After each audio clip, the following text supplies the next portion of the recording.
I know how Ramit feels about trucks. I hope he can forgive me. Yep. What do you do for a living that requires this truck? I'm an accountant. What are you towing? Like calculators? No, You don't drive it anywhere. to and from work. America is so weird. But Marcus. Hello. Hey, Marcus, want to get a truck? Hey, Is that common in your relationship? absolutely. Oh, yeah. Everything. So how do we go about getting said truck? I grew up in Virginia. I love DC, but I don't know the stereotypes about Virginia. Virginia's for lovers. One of the biggest surprises in today's conversation is how many different versions of this couple I've met. The way they describe their finances is different in their application, in our conversation, and in their follow-up. It's actually shocking how different they are. And that is why I want you to hear this episode. See if you can spot these moments. But trust me, you're going to be surprised by what we uncover in their psychology. Now, I got the chance to speak with them on my live tour for my new book, Money for Couples. And I have to say, I love your feedback on my recent episodes. I've actually made some direct changes because of it, like moving our CSP to the beginning of each episode. With other feedback, I'm thinking about it. So keep it coming. You don't have to agree with every change we make, but we are going to constantly improve and try new things. Now, let's take a look at their CSP, which breaks down their net worth, income, and spending. And if you want to use the same template, you can grab it at iwt.com/CSP. Okay, we have Lisa and Marcus. Lisa is 37 years old. She's a homeschooling stay-at-home mom. I feel like we're demonstrating this really uncomfortable dynamic. I don't want them to grow up in this environment where it's like the man goes and he gets the money and then the woman's sitting at home crying and carrying on about how she wants to be able to spend it. Marcus is 39 years old and he is an accountant. I'm an accountant. I'm dull and boring and I don't like spending money. And that stereotypical accountant at your office that is just a buzzkill, that's me with our personal finances. Even though Marcus works with numbers daily as an accountant, he cannot bring himself to have meaningful conversations with Lisa around money. I do struggle with making decisions on spending money. So money talks do get unnecessarily tough. I struggle with pulling the trigger on spending money or even talking about spending money. She wants to dream, she wants to get excited, but Marcus shuts down and tells Lisa, do whatever you want with the money. I really have this desire to go do something new, see new places. I feel like we should be able to do it. I guess we're getting hung up on the execution. Maybe not even the execution. We're not even able to talk it through. Marcus's salary doubled in the last 3 years.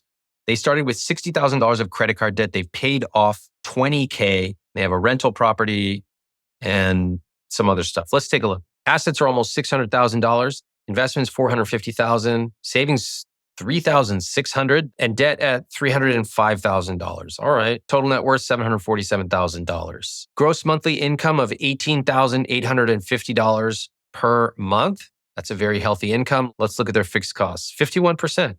Great. No comments. Debt payment at $573. And I love this. They have a note that says final payment, April 2026. Love that. That means they know their debt payoff date. That is very rare. Less than 5% of people know that. Well done. Investments, are at zero? How can investments be at $0 per month, but they have $450,000 of investments? What the hell? Savings, they put $1,000 a month for home maintenance, $160 a month for gifts, and $1,475 a month for an emergency fund. I have to say, I'm a little concerned about this emergency fund. Right now, they have 2 weeks of savings. If something went wrong, it looks like he is the sole earner in this relationship. If he lost his job, 2 weeks, and they are in real trouble, especially with 4 kids. That's a huge single point of failure. All right, let's move along to guilt-free spending at 29%. That's $3,856 a month. One thing I'll say is this is a very well-organized CSP. I love what they did. They took some of my template, they adapted it a little bit, they clarified it. It's very simple, it's very clean. It tells me a lot about who they are. Looking forward to meeting them. Please get on your feet and give me a huge welcome for Lisa and Marcus. How you doing? Welcome.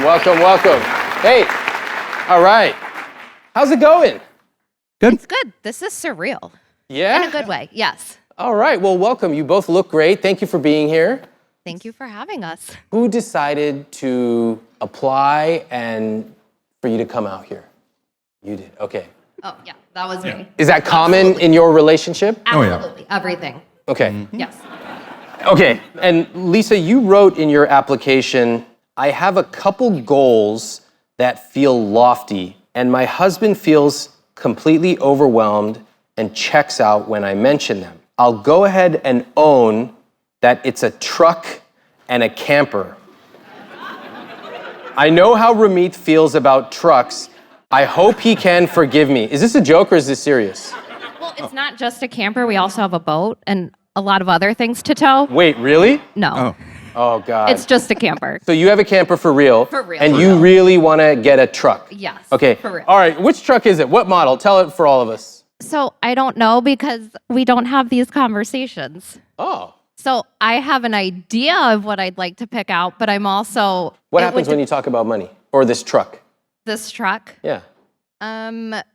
we just go back and forth for a little bit, but it gets pretty heated and tense, and then it never gets solved. Okay, I guess let me first understand, you have a camper. We do. Why do you want to get a truck? Okay, so we used to tow it with an SUV that we owned, and then his company gave him a work vehicle, and he works for a construction company, so it was a truck. And now that we have the work vehicle, we did sell the SUV we were using, and now I am limited to when I can go based on his schedule. So to you, the truck, It would be freedom. It would mean I am just desperate to travel, to see new things, to meet new people. So yes, that truck for me represents being able to truly just go and experience things. okay. And now you can't because his vehicle is a work vehicle. It is. So I wouldn't be allowed to drive it without him. Okay, got it. And Marcus, what do you do for a living that requires this work truck? I'm an accountant. What?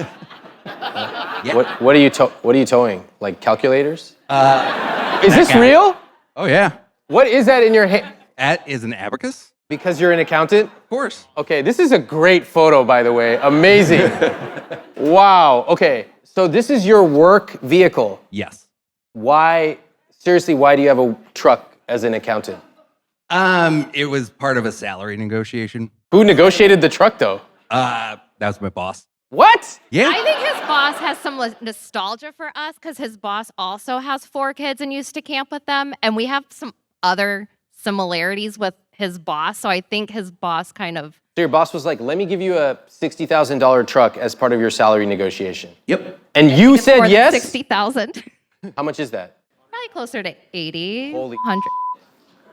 Oh my God, I'm so out of touch. That's an $80,000 truck? Yep. And like you drive it on concrete to go to client sites? No. You don't drive it anywhere. To and from work. Okay. Commuter. Okay. America is so weird, Anything man. is possible. Am I the only one who thinks this is weird? Or, okay. Please, all right. So you have this truck, you can't use it, so you want a truck, I do. and here we are. Here we are. Here we are. Okay, can you show me what it looks like when the two of you talk about money? Demonstrate it right now. Yeah, like when was the last time that you really talked about money? I mean, we've been talking about it a lot since we've been picked to come on the show. Aside from this.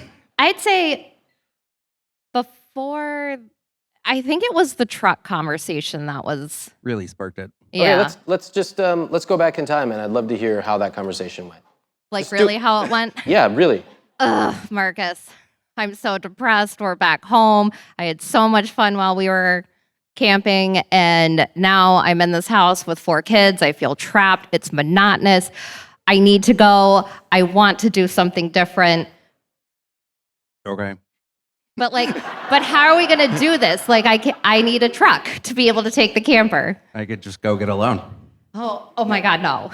No. We're not getting a loan. That's not what we're doing. I want to come up with a plan that we can purchase a truck and And then the conversation ends.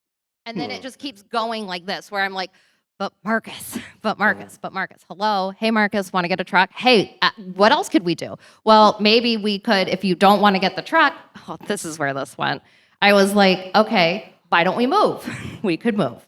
Can I ask each of you in a word, how does a conversation like that feel to you? Frustrating. Okay. Why? Why does it feel frustrating to you?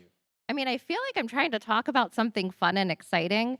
And so honestly, when he's not engaging in those conversations, and I guess I said the word frustrating, and I'm not really describing feeling frustrated, I feel like he's not hearing what I want to do and how I value, like things I value and how I want to spend my time. So I maybe feel neglected. You feel neglected. Okay. And how about you, Mark? You said, why? Because it kind of feels inadequate that I can't just go get a truck. It being what? Our finances. Do you mean you feel inadequate? Yes. You feel inadequate because as the sole earner, is that correct, in the relationship? Mm-hmm. That you cannot simply say, here's the money, go get whatever you want. Right.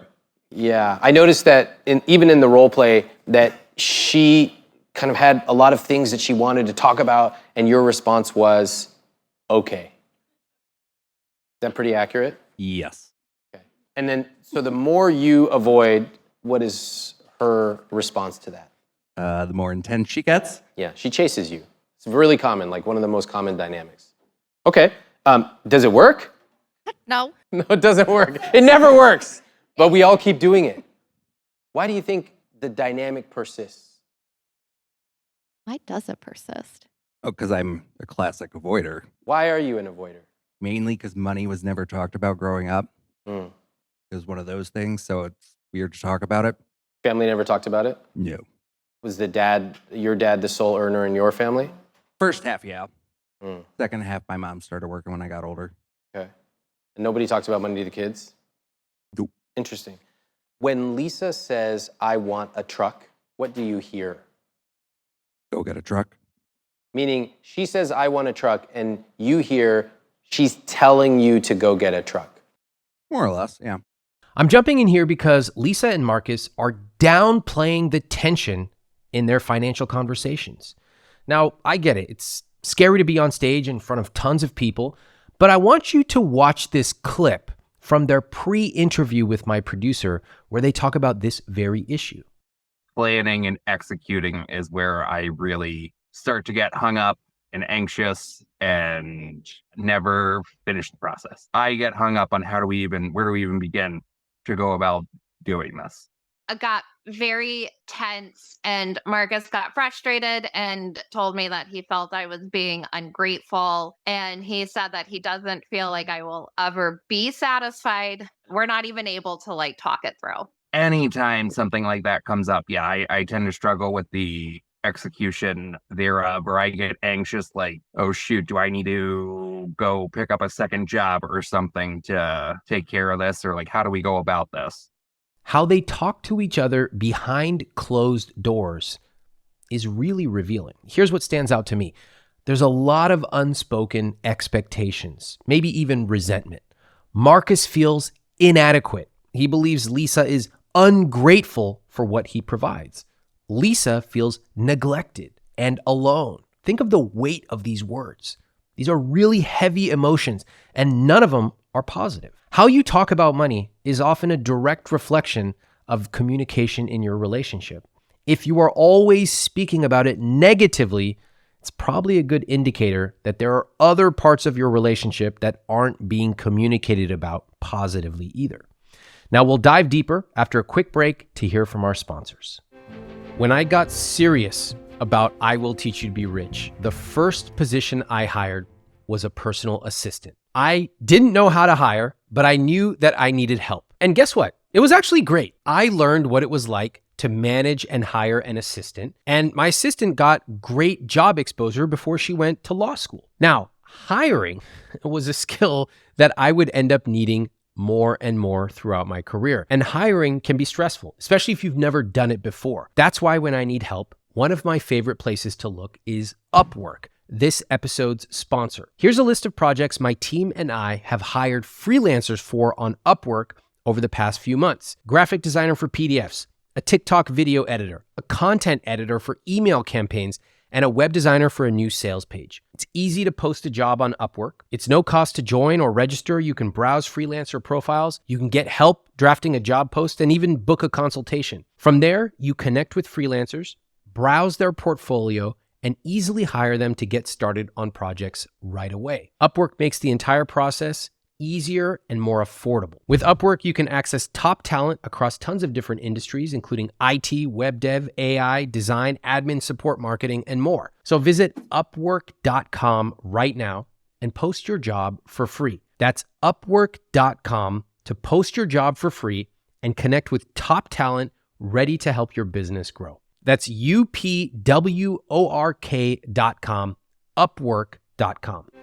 I was over at a friend's house the other day and he was telling me how people know where he lives. He's an online personality. He's like, I got to find a way to get rid of this information. I'm like, dude, delete me. I use this service myself. JoinDeleteMe.com/Ramit. Put your information in there. They will scan the internet. They will remove it. You don't have to play whack-a-mole. They will do it for you. He was like, what? This actually exists? I said, yes, I've been using it for years. I pay for it myself. So I want you to use the same thing. Get your information removed online. Your name, address, ages, relatives, names, and information. Get it all removed and let this service do it for you. They do a great job. And it only takes a few steps to set it up. You sign up, you submit your information for removal. Delete Me experts search for and start removing your personal information. And in 7 days, you'll receive a detailed Delete Me report with what they found so far. Then they continue to scan and remove your personal information regularly all year long. This is a service I personally pay for, and I regularly recommend it to my friends and family. So if you want to get your personal information removed from search results on the web, go to joindeleteme.com/Ramit for 20% off a plan for you or your entire family. Again, that's joindeleteme.com/Ramit, RAMIT. If we were to go get a truck right now, we'd be taking out a very big loan, and I don't want to do that. So that is not what I want. I want to have a plan that we agree upon and we talk through to figure out how we want to purchase a truck. That kind of makes sense, because I was a little confused when in the role play, Lisa, you said, how can we get this truck? And your response was, I can go get a big loan. I didn't understand where that loan thing came from, but now I understand.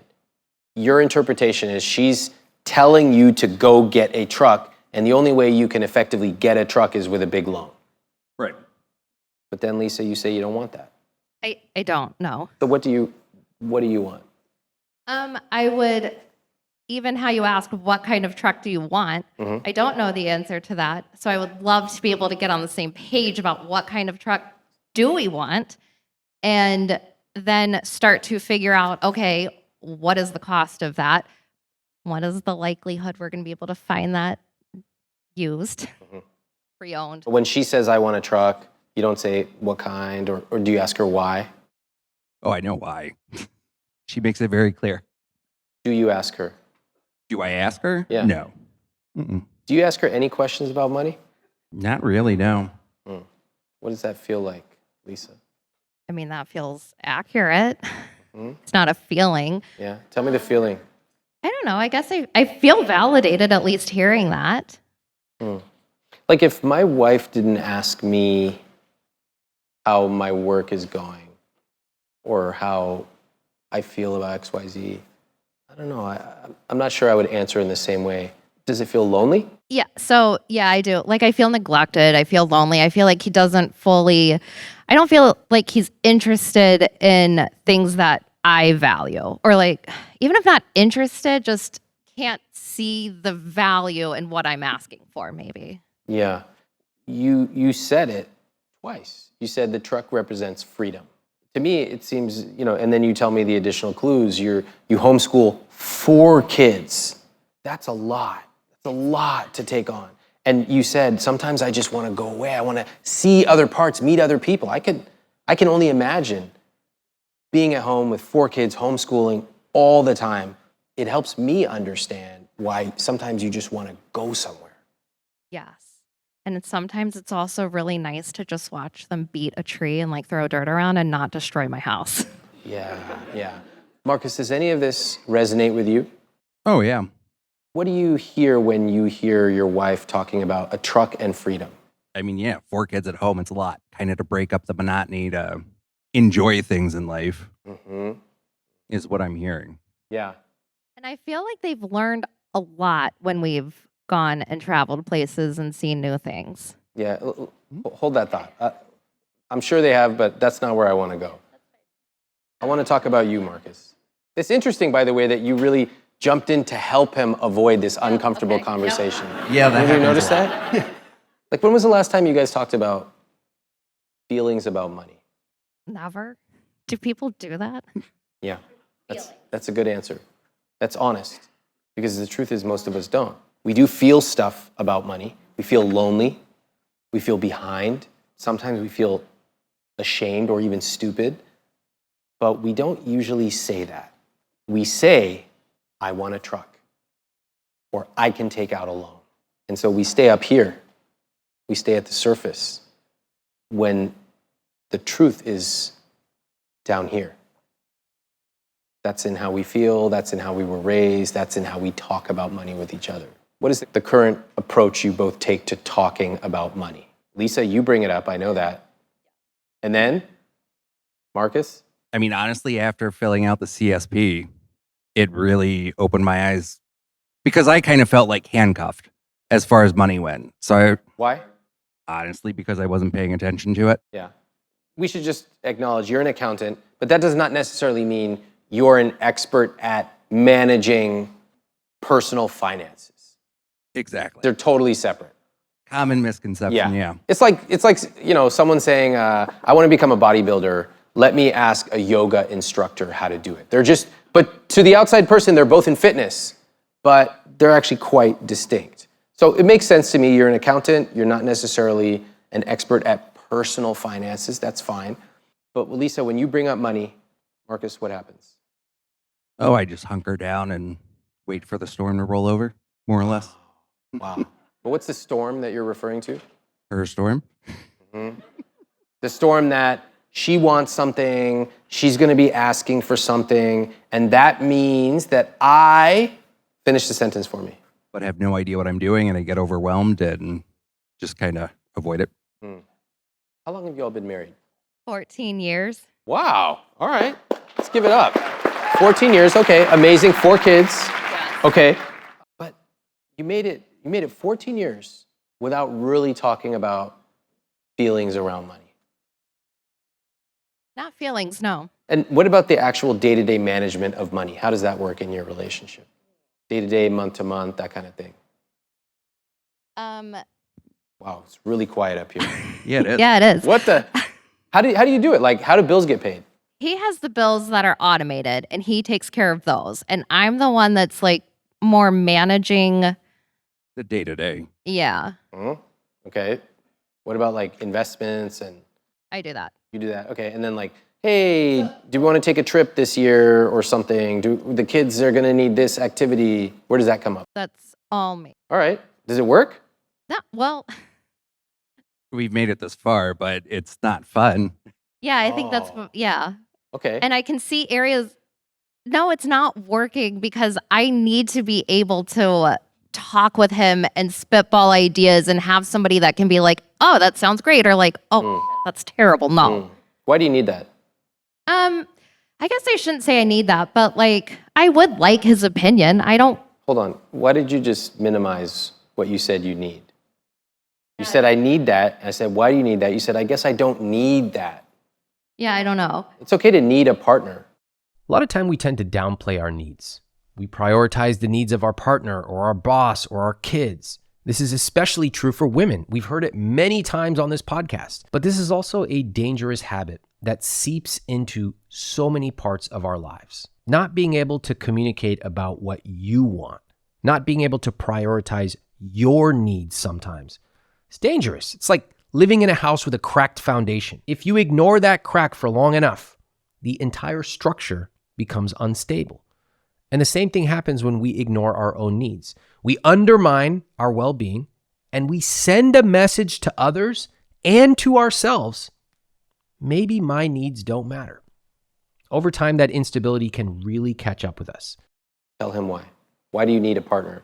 Why do I need a partner? I need a partner because there are a lot of really tough decisions that we have to make. And not even just tough. Like sometimes they just have big implications. And I want to make sure that we are setting ourselves and our kids up in a good position. Look at my hand. You're up here in the clouds. Yeah. I'm not connecting with what you're saying. Okay. There are big decisions, blah, blah, blah, blah, blah. It's all intellectual. Is that really why you need a partner? Because you have big decisions? You need someone to talk about money with you. Your husband, the person you're raising 4 kids with. You want to talk about money because you have big decisions, or is there something deeper? Tell them how you feel. I need a partner because I feel like I am alone managing the finances, and I really don't do feelings. Goodness. You did a great job just now. Can we give it up for him?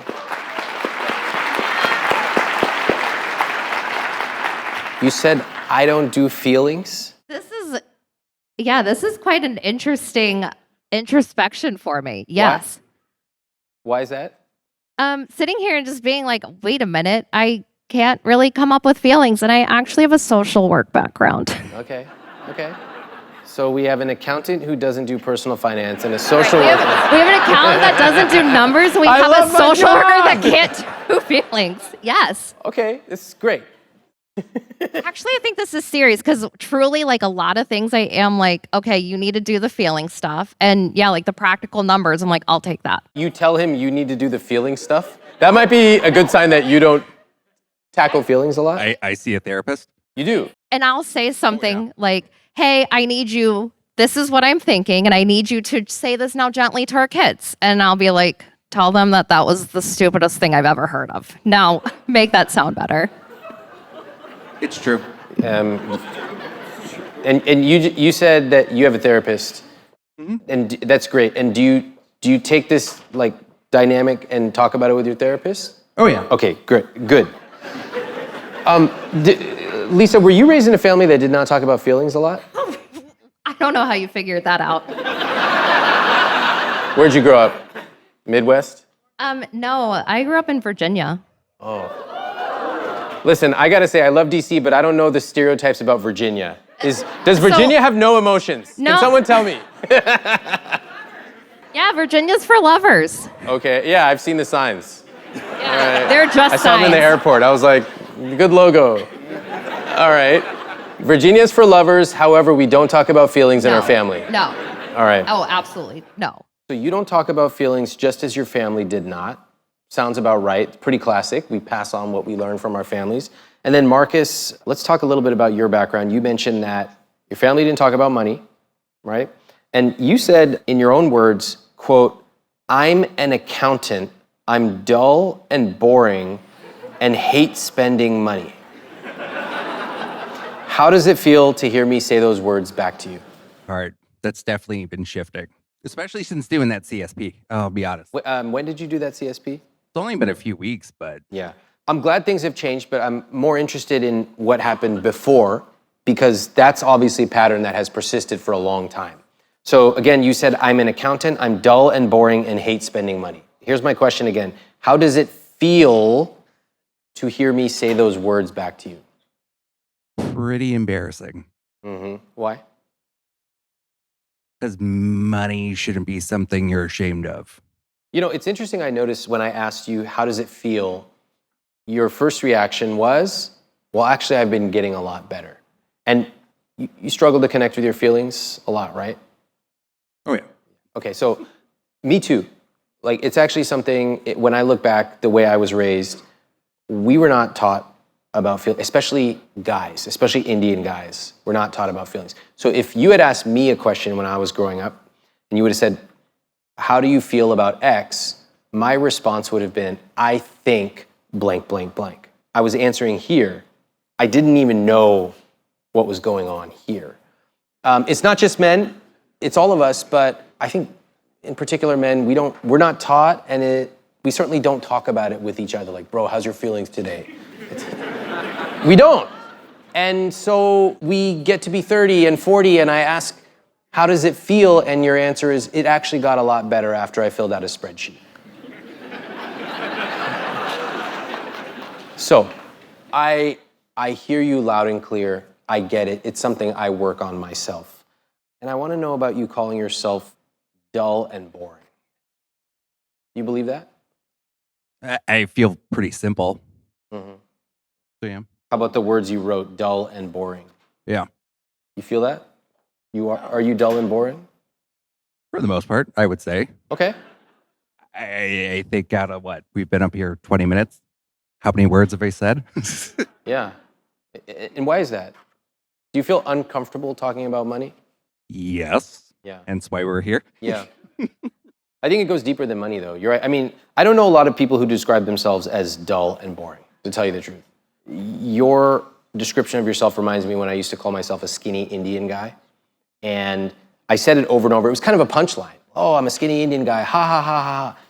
I wish I hadn't said it because it became my self-fulfilling prophecy. It became my identity. Do you believe that you could rewrite part of your identity? Oh, yeah. Okay. Give Marcus a round of applause if you believe he can do it. I think you can. I believe you can. I asked my audience about Element, today's sponsor of this episode, and here's what they had to say. Ashley says, I use Element and love it. I haven't tried the sparkling drink, but I have the raspberry salt in my water every morning, and I find that it helps my recovery from strength training so much. Lauren said, I ordered off your recommendation and love it. I make a giant bottle of it in the morning and pour it over ice and drink it all day. I love the watermelon flavor. Thank you both for the feedback. Element is a zero sugar electrolyte drink mix and sparkling electrolyte water. It's formulated to restore hydration, and it is suited specifically for athletes and people on keto or low carb diets. Element is the hydration partner to Team USA weightlifting and many Olympic athletes. And there are tons of great flavors like raspberry salt, grapefruit salt, and mango chili. Plus, they have variety packs. Get your free Element sample pack with any purchase at drinkelement.com/Ramit. And try it totally risk-free. If you don't like it, they will give you your money back, no questions asked. But this deal is only available through my link, which you can click in the description below. drinklmnt.com/Ramit. A few years ago, I was reading a book about back pain and posture, and I realized that the author had a coaching program. I was thrilled. I booked a session immediately. She sent one of her coaches to my house. You can imagine the look on her face when she arrived, and she expected to see her typical client, probably 70 years old plus. Instead, it was a 30-something-year-old guy who wanted to simply learn preventative maintenance and get better at posture. Part of my rich life is saying yes whenever it comes to learning something new. I can buy a book, I can buy an online course, I can get coaches to teach me and learn from the very best. That is why I love using Masterclass, the sponsor of today's episode. With Masterclass, you can learn from over 200 of the world's best. For just $10 a month, an annual membership with Masterclass gets you unlimited access to every instructor. As you may know, I'm a huge fan of Disney. They had a masterclass with Disney CEO Bob Iger. And anytime I get the chance to learn how Disney runs its operation, I learn. One of the lessons that I loved was something called taking giant swings. Basically, how do you play big when it comes to life and business? And that is something that I've adopted here in my own company. Plus, every new membership with Masterclass comes with a 30-day money-back guarantee. Right now, our listeners get an additional 15% off any annual membership at masterclass.com/Ramit. That's 15% off at masterclass.com/Ramit, masterclass.com/Ramit. What did your parents teach you about money, Marcus? Nothing. Not at all. Mm-mm. Did they ever say anything? What do you remember them saying about money when you were a kid? Nothing. Zero? Yeah. No. What about we can't afford it? What about when you ask for a toy? Save up your allowance, take care of it yourself, more or less. Okay, that's it. And do you have brothers and sisters? I have an older sister. Okay, she avoid money as well? We don't really talk much. Okay, got it. So you learned to avoid money, never talked about it. You brought that into this relationship. both of you, similar pattern. So many of us, we bring in our feelings about money. Can we start with your identity real quick? What if you rewrote your identity from dull and boring? What if you became the most interesting accountant in Virginia? Show people how to work that abacus. I mean, have you guys ever seen an accountant take a picture like that? To be fair, that picture was her idea. And you did it. Oh, of course. Yeah, It's that fun. is our dynamic. Absolutely. Aha. She points, I shoot. Aha. Okay. And do you like that dynamic? Sometimes, but not always. Sometimes that dynamic comes across in lots of ways. Like there have been a couple examples where I was asking him a question, you kind of jumped in to help him out. Did you notice that? After you pointed it out. Yeah. So if that just happened in the 20 minutes we've been here, how many ways do you think that it comes up in your own? Yes, it Yeah. comes up a lot. Yeah. Yes. Our dynamics are deep inside of us, right? They come across in probably the way that you interact with kids, your kids, the way that you talk to each other, the way that you are here for the first time on a stage like this, interacting. So the solution is not to just attack one of the symptoms. It's to really understand the root cause and go after that. It's harder, but it's way more effective. That's why I'm asking questions about how you were raised and your identity and the fact that you call yourself dull, because I don't think you're dull at all. I think there's a lot of really interesting things beneath the surface of both of you. I'm trying to figure them out. Okay, I'm curious, Marcus, what do you like to spend money on? You said you hate to spend money. I don't believe that. What do you like to spend money on? So yeah, the not liking to spend money, because we've kind of talked about this. It feels selfish. Spending money feels selfish? Yeah. Because it could be going towards what? Myself. Huh? As opposed to like leasing the kids. Okay, Like- so spending money on yourself is selfish, but spending it on the kids is gracious. It's Yeah. fine. Yeah, okay. Okay, well, just for the moment, dream with me. What do you like to spend money on in an alternate universe on yourself? I don't know. Don't look at her. He goes, Well, no, actually being up in DC, we passed by Capital One, and I was like, we definitely should be going to a hockey game soon. okay, I like that. Cool, keep going. Give me some others. I mean, we did have a really great trip. We did our tour of the Great Lakes. That was really fun. So Awesome. more of those. Okay, let's see if we have some inspiration, some ideas. Travel, eating out, a new toolbox, some accessory for your work truck, extra 500 gigabytes on your iCloud, whatever. There's so many different examples of things that might make you irrationally happy to spend money on. Like for me, it's appetizers. You know why? What is it for you? You know, we did have a good experience a couple weeks ago. We stayed at a really fancy hotel. Okay. That was nice. Really? Yeah. Where was that? The Jefferson. Yeah, great. Yeah. Okay, wow. Good reaction from the crowd. All right, you pick well. All right. So you stayed there. Why'd you like it? The room service. Nice. Yeah, that was awesome. It's kind of cool seeing you get excited talking about something you liked spending money on. Could you have afforded it? Yeah. Okay. Did you like it? Yes. Okay. Sounds good to me. Would you do it again? Absolutely. Okay, I like that. All right. So now we know something that you like spending money on. To me, suddenly that old identity of I hate spending money, it's gone. What do you think about that? That's the Marcus of the past. It's nice. Yeah. How do you feel about that, Lisa? I feel excited. Uh-huh. I was actually really excited after that night at the Jefferson. How do you feel about him saying that he likes to spend money on that? Yeah, I feel excited. I feel like we're on the same page with that because I also enjoyed it, and that's something that I would like to do more of. Okay, love that. You're here tonight. Why? Who are you here for? The kids. I mean, for us and also the kids. Oh, the kids. 4 kids. What are their ages? 14, 12, 7, and 5. Amazing. Okay. Your kids, do they see the way that you talk about money? Yes. They do. Oh, whoa. What was that?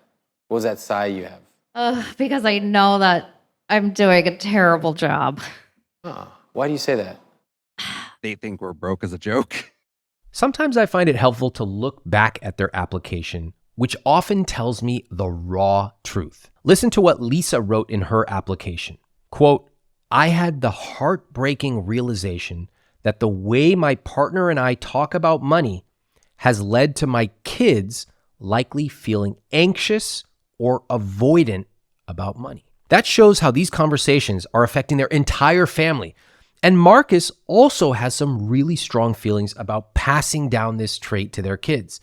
Listen to this clip from their pre-interview with my producer.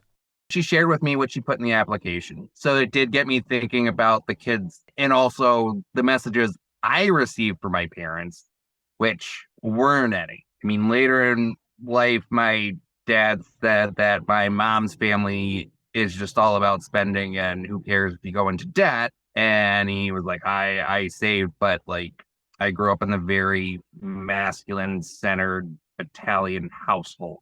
So even if things were horrible, he wouldn't say it. Kind of how Lisa was referring to the kids' anxieties over money. I feel I grew up in a similar environment, which I think is why I avoid talking about finances like the plague. And yeah, I know it's ironic that I became an accountant in that way. So yes, communicating with the kids about money is a big one. And then setting those examples is something I would like to accomplish someday.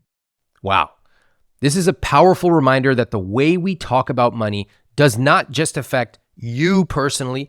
It doesn't even just affect your partner. It affects everyone in your household, often for generations. The good news is it's not too late for Lisa and Marcus to create a healthier example for their kids. The challenge is getting them to break this pattern that they have and to recalibrate, even reconceptualize a new, more powerful, positive dynamic with money today. I don't feel that they're seeing us make powerful choices and decisions around money, and they're not seeing us use it in a way that is effective and powerful in creating anything other than conflict. Did everybody catch that word she used? Powerful. What a beautiful word. Powerful. I like seeing the two of you being powerful with money. What a vision. I like doing it. Yeah. Marcus, what do you think? Could you be powerful with money? Sounds pretty fun. Can I ask again? Could you be powerful with money? It's a yes or no question. Oh, yeah. Okay. All right. Let's create a new dynamic of the way that the two of you talk about money. Okay? Right now, the dynamic is very clear. Lisa, you bring it up. Marcus, you avoid it.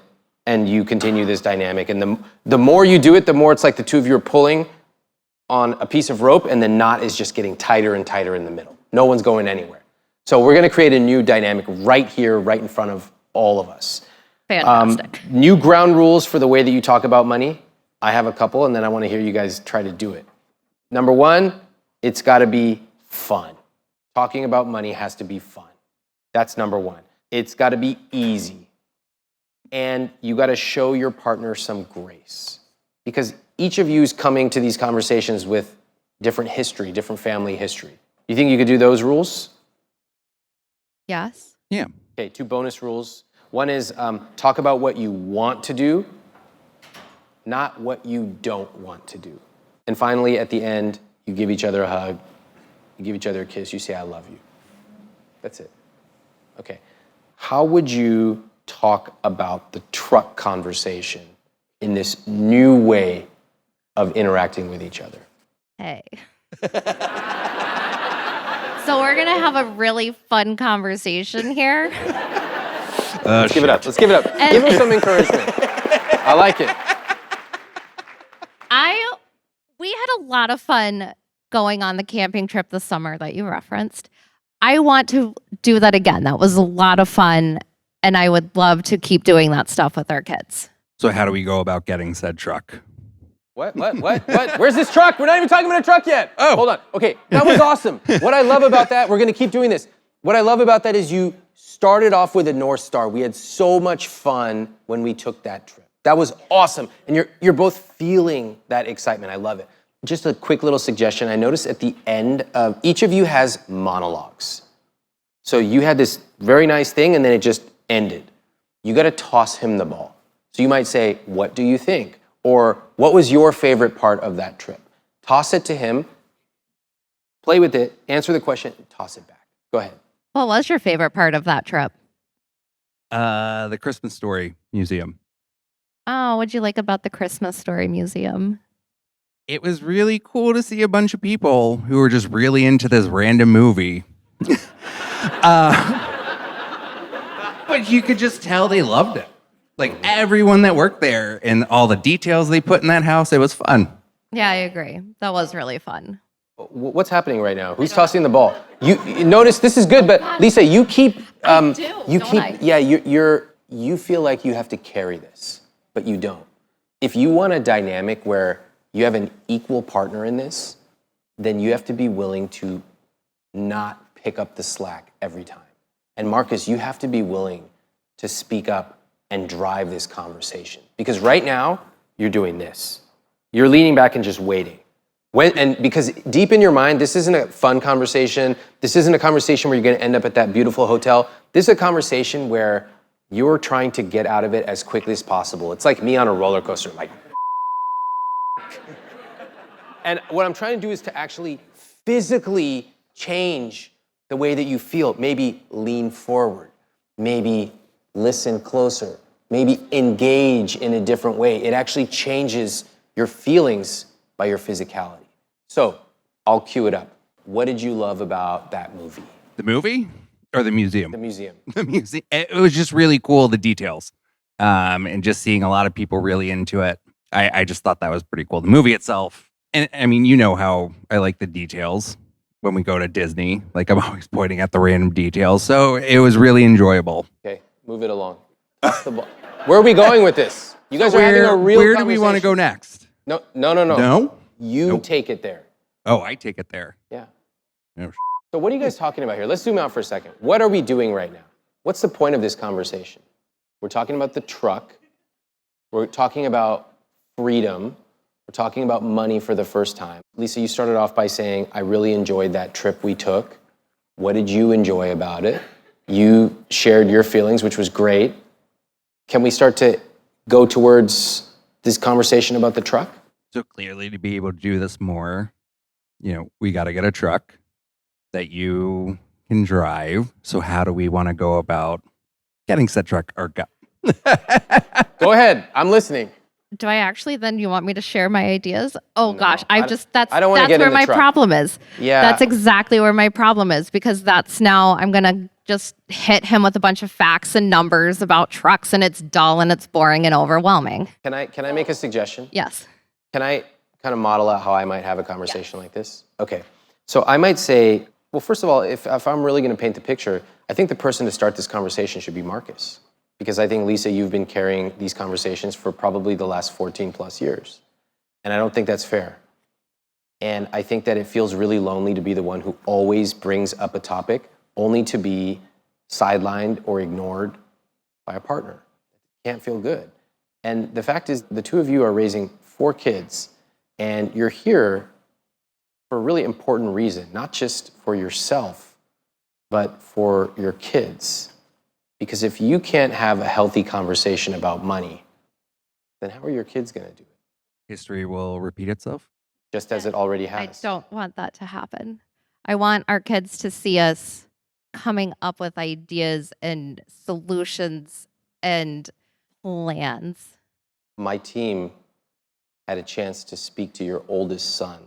I want to see what he had to say. Let's take a look. Mom and Dad, I wish that when you talk about money, it wasn't an argument. It was a conversation you had between the two of you. I don't need you to talk to me about it. Just talk to yourselves without me hearing from across the street. Can we give it up for your oldest? 14 years old, right? Yes. I love that video. That is a classic 14-year-old. He's just saying it as it is. What do you take away from that? Marcus? We need to behave better in front of them, and we need to set a better example. Mm-hmm. How do you do that? Practice. Yes, great answer. Practice. What else? Lisa? I think we probably really do need to actually talk about feelings more. And him saying, I need you guys not to talk to me about stuff, but I need you guys to do it. That really resonated with me because I do feel that is what's happening at home. Like I do feel I'm telling the kids about money, but not really showing them or being an example of how to use it. Yes. to me, the thing I love, that's great. Sometimes kids make us see things that we can't see on our own, right? Because they are utterly truthful. And the video is an amazing example of that. The goal is joyful conversations with the two of you. Joyful, happy, fun, where mom and dad are teasing each other playfully, are giving each other a high five, giving each other a hug, and the family is seeing it. Or if they're in a different room, they're hearing it. And that's when kids start to associate money with positivity and potential, confidence and connection. And so I think the stakes are really high. They're much higher than what model of truck you want to buy. Whether you get the truck or not, to me, the truck is a detail. What I'm hearing is there's no communication that's effective about money. There's a very reasonable request for freedom. You want to get out of the house, I get that. And you both need to be able to do it together. So if you can do it for yourselves, that's amazing, and it will pay off for generations to come, right? I have a lot of confidence in the two of you. I'm going to give you a copy of my book. Use it and stay in touch. I'd love to know how it goes, all right? Can we give it up for Lisa and Marcus? Thank you very much. Thank you. Thank you. You guys are great. Thank you. Lisa and Marcus came into this conversation thinking their money issues were just about purchasing a truck. But what we've seen is that it runs so much deeper. Their conversations about money are really conversations about trust and resentment and feeling unheard. And like so many parents their age, they don't talk openly about their feelings. Instead, that frustration gets bottled up, and when it does come out, it often comes out as anger. But it is not too late to change. It's almost never too late to change. The way that you talk about money is just a microcosm of the way that you show up in your relationship. You want to have a different outcome? You want to feel positive? You want to feel abundant about money? Then you've got to approach it differently. And that means making space for the full range of emotions, not just anger, but also vulnerability and honesty. Lisa and Marcus have some serious work to do, but they do have a few new tools to start, and I believe they can do it. What normally happens when an older generation dies? A lot of times they leave a house. Now imagine you're long gone and your kids have this one house. Two of them want to sell it. One of them wants to keep it. What's going to happen? You have to think about these things, and that's one of the reasons you need a will. With Trust and Will, you can create and manage a custom estate plan from the comfort of your home. Go to trustandwill.com/Ramit and get 20% off plus free shipping. My coworker recently created a will for her family on Trust and Will. And here's what she told me. Getting started was incredibly easy. I just followed their prompt. I provided the needed info about my beneficiaries' assets and personal preferences. In less than an hour, I had a will, power of attorney documents, last will and testament, and HIPAA authorizations, all of which I easily downloaded, and I could have them executed or checked by a for-hire attorney if I wanted. Now, I personally used an attorney for my own estate plan, but not everyone has access to a great estate attorney. So if that's you, Trust and Will might be a great option because they make estate planning accessible and affordable. Each will or trust is state-specific, legally valid, and customized to your needs. Their simple step-by-step process guides you from start to finish, one question at a time. And Trust and Will has an overall rating of excellent with thousands of 5-star reviews on Trustpilot. Let Trust and Will uncomplicate the process for you. Protect what matters most in minutes at trustandwill.com/Ramit and get 20% off plus free shipping. That's 20% off and free shipping at trustandwill.com/Ramit. I have a very special DC guest I'd like to welcome to the stage. Let's take a look. Open that one up. This is a ticket. Why you get so many tickets? See, $50. We know that's not paying. Yeah. Poster fee for $105. Amount due $100. Amount past due. Okay. Read that out loud for the camera, please. Oh, second delinquent violation notice. Second delinquent. Do not put it back in there. What? What you want me to do with it? I want you to pay it. After carefully reviewing your application, we regret we are unable to approve the terms of your credit request. What is this? Oh, I had tried to get a new car. Not anymore. You've been pre-qualified for a secured... Hold on now. Let's give it up for Frank.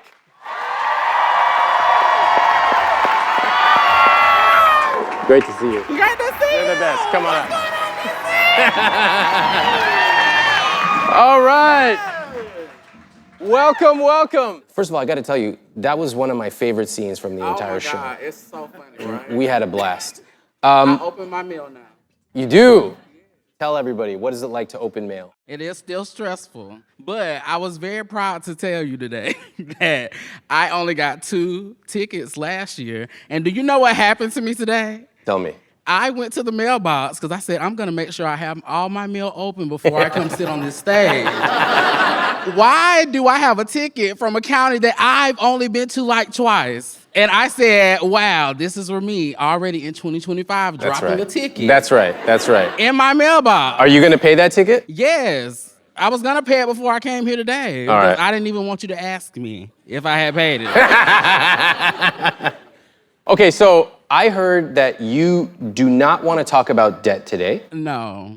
And that's fine. But just so you know, we did a poll of a bunch of people attending this tour, and 10.9% responded that they have more than $100,000 in consumer debt. So you're not alone. Well, come on, look at God. I love that. We need to form a support group. That's Tell right. people to hit me up. Listen. Okay, I want to know, do people ever recognize you from the Netflix show? Oh my God. Listen, it's probably some of you all out here. Let me see it right. So I can really talk to the people. It's probably some of your friends out here. Uh-huh. I'll be out at brunch, not as much, but it'll be your people that'll be like, oh, I'm telling Ramit you're at brunch. and let me tell you what the problem is. Nobody ever is like, let me cover that. But they'll be quick to be like, oh, let's take a shot. And I'm just like, girl, it's not making sense. Yeah. I like that Y'all you have know exactly what I'm talking about. It's one person out here. I feel it in my spirit. You have to do brunch undercover now. You can't be seen doing brunch anymore here. No, I be going in there with my head down. That's why I started wearing shades everywhere. Jesus. So, looking back on the show, we had a lot of fun filming it. I'm curious, what lessons did you take away from our time together? Oh my God, just not being afraid to really get into your finances and learn. I think the biggest thing that you were shocked about was that I didn't know my monthly expenses. Yeah. And now I'm like, okay, doing what I do now, being a full-time entrepreneur, it's kind of like, oh, I have to know my monthly expenses because sometimes I want to pay them a month in advance. So just really, I think the biggest thing I learned from you was that if I don't tackle it, it will keep tackling me. Yeah. Yeah. That's right. Okay, nice work. I like Y'all better that. clap for me. I grew. Now, I remember sitting on your couch and we were going through every expense that you had. Do you have a big picture sense of your money now? Oh yeah, I think the picture looks very different when you go from being paid bi-weekly to I can get paid this month and I get paid again until March or April. Right. So yeah, the big picture is big. Okay, and that's in your business as a content creator, right? Yes. Okay, so you were thinking about leaving, and then you went full-time as a content creator. Are you still full-time? I am. Hey, give it up. That's amazing. Okay. What was that journey like? Because you had a normal 9-to-5 job. It's a big decision to become an entrepreneur. What was it like the first 6-12 months as a creator? Hell. I hope I can say that. It was really challenging. I think being on the hype of a show, I'm in heat. People are blowing me up. People want to work with me. The brand deals are coming. Did you say you're in heat? I am. What the hell? Is this a phrase I don't know? You better don't ask me no questions you don't want me to answer on your stage now. Okay, I think I get it. I think some single people out there. We're in the mixer at. Okay. Okay, so you were in heat as a creator. I was in heat. I was a hot commodity. Okay, I got you. Yeah, and I think, that those things slow down. Yeah. And I think that is just the business that I'm in. Like, I can make a bunch of money one month and I cannot make any money the next month. And I think that was very stressful for me because it went down. Those first 6 to 12 months, I was like, oh, it's been like 4 or 5 months. Don't nobody want me to do no ad. Yeah. Don't nobody want me to push no cart through Giant. They don't want me to do nothing. Yeah. And so it was a lot because you see the money of your account steady going down and it's not increasing. Yeah. So the first 12 months was really, really eye-opening, and it really I'm kind of glad it happened because it taught me this can happen to you in this work if you don't do this. So That's a good lesson. Yeah. That's scary. It's scary to see an amount of money just slowly dwindling down. And you're trying everything you can, but at first nothing's working. Yeah. Okay. Did it turn around? Did it start to pick up? Oh, it turned around. Yeah? It turned around. I had a really, really great 2020-24. But I had a really, really great year last year. I became an ambassador for Peloton, one of the first creators to ever get that spot. Great. I worked with I landed a very large commercial deal with a pharmaceutical company that I was able to do a 2-in-1 deal where I did commercial work for them and social media content. So doing good. All right. I like that. And then what about your own spending? What changed? Oh my God, everything. Everything. I had to do a lot of sacrificing. Me and my friends talk about it quite often. It was a period of time, and it still kind of happens today, where they would decide 2 months. Oh, we're going to Barbados. I'm like, oh, I can't do that. You said that. Oh yeah. Wow. That was a period. I didn't go on any the only trips I took last year were for work. They were not for leisure. I have to say, that is actually one of the most impressive changes I've heard, because that's amazing. Because when I met you, you never said no because of money. Oh yeah. Never. And the fact that you will now say, I can't afford that, Yeah. that is amazing. And the money be in my account. But I also know now that I have to look. I don't have to look just in January. I need to think about June. Great. So I'm looking ahead. So if I can't do it 3 times, I don't need to be going. Wow. Okay. Yeah. That's amazing. What else do you remember about our time on the show? Oh my God, phantom costs. Yeah? Even when I took an Uber today, I was like, oh, this is way too much money. And every time I DoorDash, I look at the taxes, and I'm just like, okay, it says $3.99, but if you do this 50 times in a year, that's a lot of money. And I'd be like, get off my shoulder, Ramit. I like that you were really honest about your relationship with money. And you know what? A lot of people don't open their bills. A lot. Because when you have bill after bill after bill, at a certain point, you don't know the numbers, but you just know it's bad. Yeah. And so what you showed on that show was actually really common for a lot of people. And we had some fun with it, but to me, that was really courageous that you showed people what it feels like to not be in control of your money. Yeah, and a lot of people come up to me and they say, I'm in that same situation, and it was really refreshing to see that on TV. And I'm not gonna lie, I was a little bit traumatic at first because people would literally come up to me and ask me, oh, well, what are you doing about this? And I just be like, girl, I don't even know your name, girl. What's going on? But I know that my vulnerability was good for people to see. So Yeah. super grateful for the opportunity. I agree. Let's talk about you as an entrepreneur. I heard you have some questions about financial stuff as an entrepreneur. I do. What is it?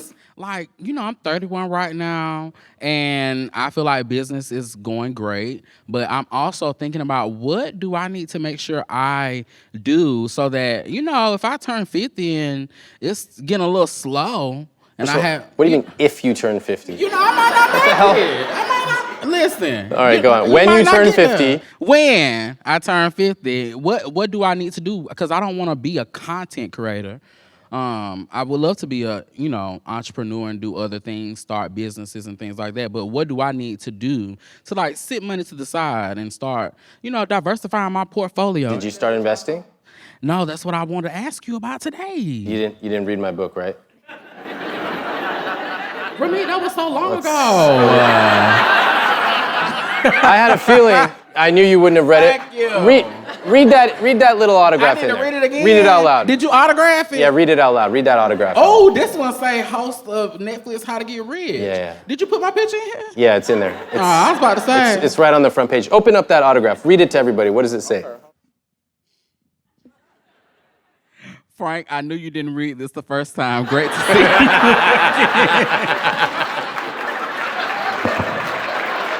That is so crazy. You need to mind your business. You know, it was a lot. It was a lot trying to work a full-time job and be the star of a show now. It was a lot. It was a lot. I was just trying to make it through. Okay? So now you're in this place. I love that you're asking questions about what can I do to get ahead. That's going to help you do it. And I think back then you probably were not in the place to absorb this type of stuff. Yeah. That's okay. We all start from whatever place we're at. But what I love is now you're ready. Yeah. You're asking these questions. What do I do to get ahead? What do I do with this money that I have? That's exactly the kind of question that I love to work with people on. So I think as an entrepreneur, you have a lot of opportunities. You can do so many things. You can put a ton of money aside. There's SEP IRAs, solo 401ks. There's so many options you have as an entrepreneur to really put a lot of money and invest it every year. But that'll get you started, and then you could talk to an accountant. Okay, now what about life insurance policies? What do you think about those? That's what's in the book. It's in the book. Also, I'll just tell you right now. so I just gotta read the book. Do you have any dependents? That mean kids, right? You know I ain't got no damn kids. Okay. So this is a good question, actually, for some people in the crowd. What do y'all think? Should he get life insurance? No. Why do you think they're saying that? They must have read the damn book. Yeah, they definitely could. You don't need life insurance because you're not taking care of anybody. So if you were to get hit by a bus, there's no kids around, there's nobody else that's depending. I would be sad. But I don't need the money. Gotcha. So no life insurance and no bus rides. Yeah, that's about right. That'll do it. Okay. I'm gonna be dodging buses. Frank, no more crosswalks. What is your message for people who are in debt or not at the place they want to be with their money? Having gone through our work together, what would you tell somebody in that situation? I think the biggest thing is to really learn your money. I don't think you have to have a lot of money to learn what you're bringing in, what's coming out, and figuring out a plan for that.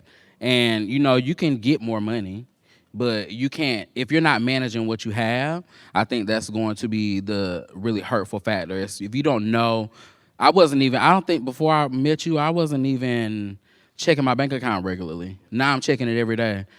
Every time I leave the store, because I'm like, I worked hard for every single penny that's in this account, so I want to make sure that I'm protecting, but I also want to make sure that I know what's going on so that I can know what's going on, if that makes sense. All right, let's give it up for Frank. Thank you, Frank. You're the best. I absolutely love catching up with people years after we first worked together, and I'm not surprised that Frank still has not read my book. But I want to acknowledge how far he has come. His transformation is not just about spending money differently, it's also about thinking differently. If you're feeling overwhelmed by debt, or you're just not sure what to do, please know that you are not alone and that you can make a change. And if you are ready to take control of your finances, my new book, Money for Couples, has everything you need to start living your rich life. Grab your copy at iwt.com/moneyforcouples. Now, let's check back with Lisa and Marcus and hear their follow-ups. Right after we got off stage, I asked multiple people backstage if they really do talk about their feelings regarding money. That was truly a foreign concept to me. And I realized that how I would have described my feelings was, now that I'm staying home and I'm the non-compensated spouse, I realized I feel really vulnerable when it comes to money. And when Marcus and I aren't talking about it, it feels like something that doesn't belong to me and it only belongs to him. The biggest detriment, I think, or contributor to my avoidance is not acknowledging my anxieties, and they're there. Needing to change my mentality to our financial conversations and needing to use the work that I've done with my therapist already and apply it to our financial conversations. I have also realized how often when we talked about money that I did shut Marcus down when he tried to talk about his feelings. I know I many times said the phrase, "it's just math." So I am trying to be more open about what my feelings are and give him space to share his. So thanks again. I really appreciated the opportunity, and it's not going to go to waste. Thank you again. If you want my help with your specific money questions, you can apply to be on this podcast at iwt.com/apply, or you can become a member of my money coaching program instantly at iwt.com/moneycoaching. In money coaching, you get access to monthly calls where I answer your questions directly on a private call, and I get the chance to go much deeper on the concepts of money that have made a huge change in my life. Plus, you'll get access to a community of other people like you who will inspire you and push you to live your rich life. Check out money coaching at iwt.com/moneycoaching.